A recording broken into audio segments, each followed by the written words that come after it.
Hello student, আজকের এই ভিডিওতে আমি তোমাদের সামনে আলোচনা করব বিকম 6 সেমিস্টারে যে এফআর এফএস এর সাবজেক্টটা আছে, financial reporting and financial statement analysis, সেই সাবজেক্টটা আছে। তো তোমরা বহুদিন ধরেই বলছিলে যে স্যার এই এফআর এফএস এর সাবজেক্টটার যে থিওরি আছে, থিওরির সাজেশনটা আপনি দিন।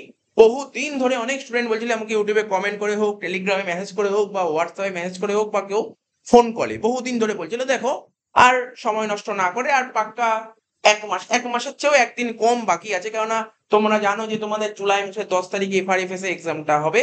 আর ঠিক আছে, তো এফআরএফএস এক্সাম হবে। তো দেখো, টাইমও নেই, এক মাসের মতন মোটামুটি টাইম আছে তোমাদের রেডি করতে হবে। তো আমি সাজেশনটা মোটামুটি রেডি করেছি। তো আমি যে এখন সাজেশনটা দিচ্ছি, এখানে যেইগুলো গ্রিন কালি দিয়ে হাইলাইট করা আছে সেইগুলোই করলে হবে, তার বাইরে কিছু করার দরকার নেই। ঠিক আছে? তো এবার তোমরা বলতে পারো স্যার এখানে তো গ্রিন কালি দিয়ে হাইলাইট করা অনেক কোশ্চেন আছে। হ্যাঁ, গ্রিন কালি দিয়ে হাইলাইট করা বেশ কিছু কোশ্চেন আছে, আমি সমস্ত ডিটেলসটা বুঝিয়ে দিচ্ছি। তুমি সব গ্রিন কালি পড়তে হবে কি পড়তে হবে না সেইগুলো আমি তোমাকে ডিটেলসে বুঝিয়ে দিচ্ছি। তার আগে আমি বলে দিই, এই যে এফআর এফএস এ যে 80 নম্বরের এক্সামে যে পরীক্ষাটা হবে, ঠিক আছে, এর মধ্যে অঙ্কই তোমাকে বেশি করতে হবে। তোমাকে অঙ্কই বেশি করতে হবে, থিওরি একদমই কম। তুমি যদি অনার্সের স্টুডেন্ট হও, ভালো করে মন দিয়ে শোনো, তুমি যদি অনার্সের স্টুডেন্ট হও তাহলে তোমাকে তোমাকে 5 নাম্বার থেকে 10 নাম্বারের মতন থিওরি তোমাকে লিখতেই হবে। অর্থাৎ 80 নাম্বার পেপারের মধ্যে তুমি 70 নাম্বারের মতন অঙ্ক করতে পারবে, কিন্তু 10 নাম্বার তোমাকে থিওরি কম্পালসারিলি লিখতে হবে। 10 নাম্বার তোমাকে থিওরি কম্পালসারি লিখতে হবে। হ্যাঁ, তোমার যদি লাক ভালো থাকে, ঠিক আছে, তোমার যদি মনে হয়, অনেক স্টুডেন্ট আছে যে না আমি অঙ্ক করতেই প্রেফার করি, ঠিক আছে, তাহলে এরকম যদি তোমার লাক থাকে তাহলে তোমাকে 5 নাম্বার থিওরি লিখতে হচ্ছে, এবং বাকি তুমি 75 মার্কসের মতন তুমি অঙ্ক করতে পারছো। বা ধরো এরকমও হতে পারে, ধরো 10 নাম্বারের থিওরি তোমাকে লিখতেই হচ্ছে, ঠিক আছে, 10 নাম্বারের থিওরি তোমাকে লিখতেই হচ্ছে, এবং 70 নাম্বারে তুমি অঙ্ক করতে পারছো। দেখো, আমি তাই এখানে লিখে রেখেছি ম্যাক্সিমাম। আচ্ছা, তোমার যদি আবার কেউ যদি বলো যে না স্যার আমি থিওরি বেশি লিখতে গেলে কত নাম্বার থিওরি লিখতে পারবো, সেক্ষেত্রে তুমি ম্যাক্সিমাম 10 থেকে 20 নাম্বার, মানে 20 নাম্বারের মতন থিওরি লিখতে পারো। ম্যাক্সিমাম 10 থেকে 20 নাম্বার থিওরি লিখতে পারো। আর মিনিমাম তোমাকে 5 থেকে 10 অনার্সের কথা বলছি। আর যদি তুমি জেনারেল স্টুডেন্ট হও তাহলে তুমি ম্যাক্সিমাম 20 থেকে 30 নাম্বার মতো থিওরি লিখতে পারবে, 20 থেকে 30 নাম্বার মতো থিওরি লিখতে পারবে। আর মিনিমাম 5 নাম্বার থিওরি তো লিখতেই। তো দেখো, যেই চ্যাপ্টারের থিওরি কম্পালসারি সেটা আমি বলি, যে থিওরি তোমাকে পড়তেই হবে, সেটা হচ্ছে ফার্স্ট চ্যাপ্টার, যেটাকে বলা হয় ওই accounting standard, Indian accounting standard বলে একটা চ্যাপ্টার আছে। ওই চ্যাপ্টার থেকে তোমাকে থিওরি লিখতেই হবে, এবং ওখানে আছে Indian accounting standard 1, Indian accounting standard 16, Indian accounting standard 33। তার মধ্যে ইন্ডিয়ান অ্যাকাউন্টিং স্ট্যান্ডার্ড 1 থেকে 5 নাম্বার থিওরি তো আসবেই আসবে, 5 নাম্বার থিওরি কম্পালসারি আসবে।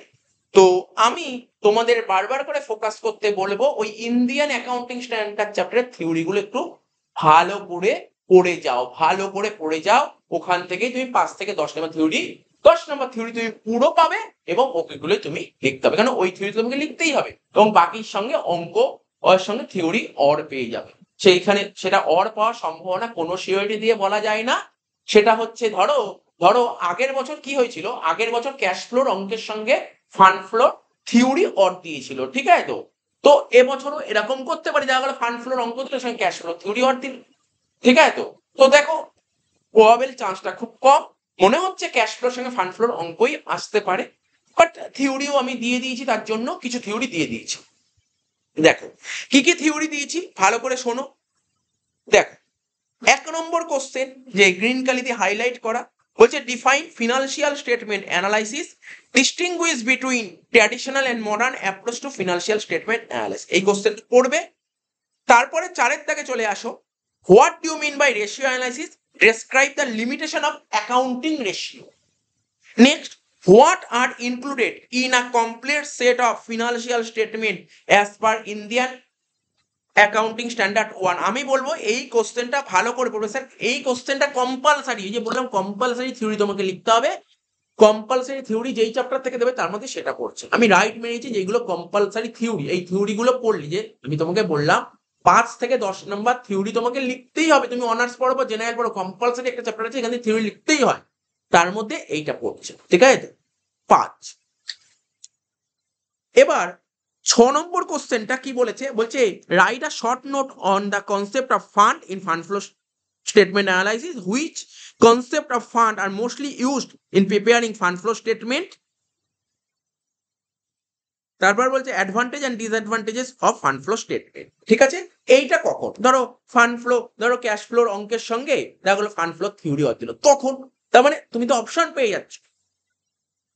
7 number distinguish between fund flow and cash flow, মানে ফান্ড ফ্লোর সাথে ক্যাশ ফ্লোর পার্থক্য, তো এটাও তুমি অপশন পেয়ে যাচ্ছ। তারপর 10 দাগের কোশ্চেনটা, এই কোশ্চেনটাও খুব important. What are the objectives of Indian Accounting Standard 16? Mention any 5 items which are to be capitalized while purchasing plant and machinery. Next question, এটাও important. State the assets to which Indian Accounting Standard 16 property plant equipment does not apply. What are the conditions need to be satisfied in order to recognize the cost of an item of property plant equipment? ঠিক আছে, as an asset, define carrying amount and depreciation amount as per Indian Accounting 16. Next question, discuss the qualitative characteristic of financial statement. এটাও important question. তারপর বলেছে 16 নম্বর, বলছে what are the objectives অ্যান্ড স্কোপ অফ ইন্ডিয়ান অ্যাকাউন্টিং স্ট্যান্ডার্ড 1, অনার্সের জন্য খুবই ইম্পর্টেন্ট এই কোশ্চেনটা।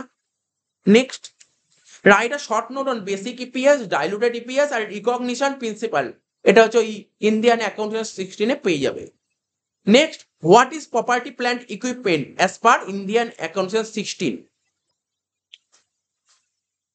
তারপর একটা রেশিও থেকে একটা প্র্যাকটিক্যাল টাইপের থিওরি, বলছে name the ratio that you would calculate in each of the following cases indicate. যেমন বলছে the ability of the company to meet current obligation, এর জন্য কোন ratio. The rapidity with which account receivable are collected, কোন ratio এর জন্য। The ability to meet interest, এর জন্য কোন রেশিও।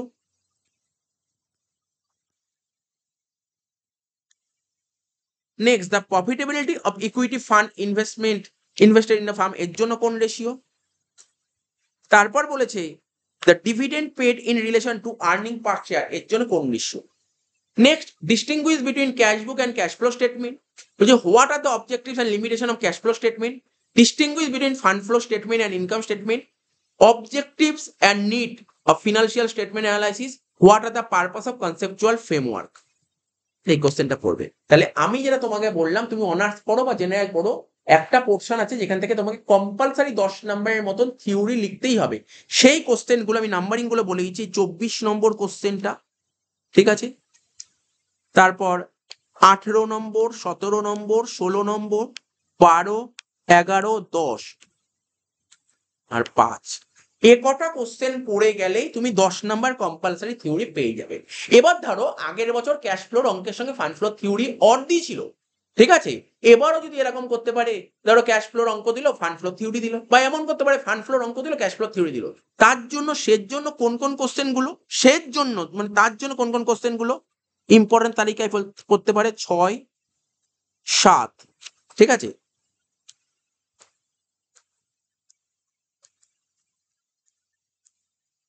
আর এইদিকে 20, 21, 22, তাহলে বুঝতে পারলে আমি মোটামুটি ব্যাপারটা পুরো ক্লিয়ার করে দিলাম, তোমাদের সামনে ক্লিয়ার করে দিলাম। দেখো তোমাকে ম্যাক্সিমাম এফআর এফএস এ তোমাকে অঙ্কই করতে হবে। তুমি অঙ্কের জন্য মেন্টালি প্রিপেয়ার হও, অঙ্কই তোমাকে করতে হবে। তুমি মনে করো 70 নম্বরের মতন অঙ্ক করতে হবে, ঠিক আছে। 10 নম্বরের যে থিওরি কম্পালসারি পড়তে হবে, আমি তোমাদের বলবো ওই 10 নম্বরের থিওরি কম্পালসারিটাই পড়ে যাও, ওই 10 নম্বরের থিওরিটাই তুমি পড়ে যাও। যে কটা কোশ্চেন বললাম ওর মধ্যেই কোশ্চেন আসবে।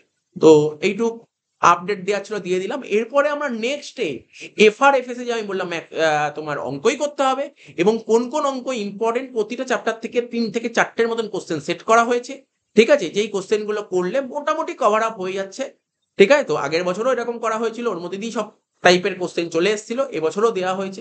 আমি বারবার বলে দেবো এবং ওইগুলোর অ্যান্সারও অবশ্যই করিয়ে দেওয়ার চেষ্টা করব, ঠিক আছে। আচ্ছা, যেটা বলছিলাম, এইটার যদি তোমাদের এর পিডিএফ যদি তোমাদের লাগে, তাহলে তোমরা অবশ্যই এই যে ইংলিশ ভার্সন হোক বা বেঙ্গলি ভার্সন হোক, তোমাদের যদি এই এফআরএফ এর থিওরি গুলো যে দিলাম এর পিডিএফ যদি তোমাদের দরকার হয়, তাহলে তোমরা অবশ্যই কমেন্ট বক্সে কমেন্ট করবে, এবং ভিডিও যদি সেই লেভেলে লাইক আসে, ঠিক আছে, তাহলে আমি অবশ্যই পিডিএফ আমাদের টেলিগ্রাম চ্যানেলে প্রোভাইড করব। যদি সেরকম ভাবে লাইক আর শেয়ার না হয়, তাহলে আমি অবশ্যই পিডিএফ প্রোভাইড করব না। পিডিএফ আমি প্রোভাইড করব, সেক্ষেত্রে পরীক্ষা ধরো 12 তারিখ, হয়তো আমি 7-8 তারিখ প্রোভাইড করলাম, মিনিমাম লাইক 30 লাইক যদি আসে এই ভিডিওটার, তাহলে কিন্তু আমি 7 দিনের মধ্যে যদি 30 লাইক চলে আসে, তাহলে আমি অবশ্যই পিডিএফ টেলিগ্রাম চ্যানেলে আপলোড করব, ঠিক আছে। আর যদি দেখা গেল যে না আমার লাইক আসলো না এই ভিডিওটা, তাহলে কি করব, তাহলে আমি তোমাদের 10 তারিখ পরীক্ষা এফআরএফএস এ, তো আমি 7 কি 8 তারিখ পিডিএফটা টেলিগ্রাম চ্যানেলে প্রোভাইড করবো, ঠিক আছে। তো এইটুকু আপডেট দেওয়ার ছিল, আমি দিয়ে দিলাম।